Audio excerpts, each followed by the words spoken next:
I'm Josh Dorman. I'm the artist behind In the Presence, presented by Arts Brookfield in the Winter Garden Gallery at Brookfield Place, New York. One series is called Beings, and then it's anchored by a large landscape in the center. The beings are meant to be a kind of portrait, but I don't use the word portrait. They're more like an essence or a presence, hence the title.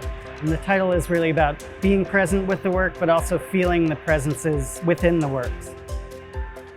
My materials are all antique collage elements from old textbooks, maps, diagrams, mixed with acrylic paint and inks.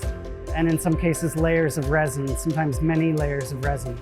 Everything I work on, I start by pasting down something antique from 100 years ago. And it takes us out of right now and adds an element of like shifting time. And then it creates a visual noise for me to react against. It's almost like making a pile of stuff and then excavating the image from within that.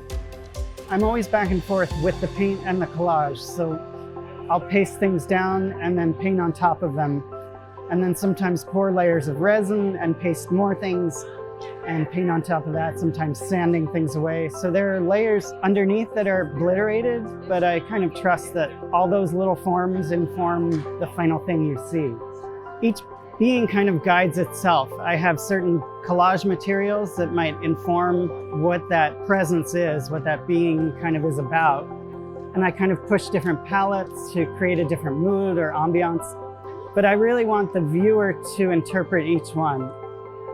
I'm not really after like defining what the work is about or having people know for certain, but I feel like a lot of people look at it and have these intuitive reactions where it makes some sense in some strange way and that allows for mystery. I've only been to the Winter Garden a handful of times, but I've always found it a really amazing space. It feels a little bit otherworldly and kind of exterior and interior. And that relates well with my work. I really love the idea that it's in a space where people see it, where people walk by, that it's not people who have chosen to go to a gallery. So that's wonderful just to have people see it out in the world.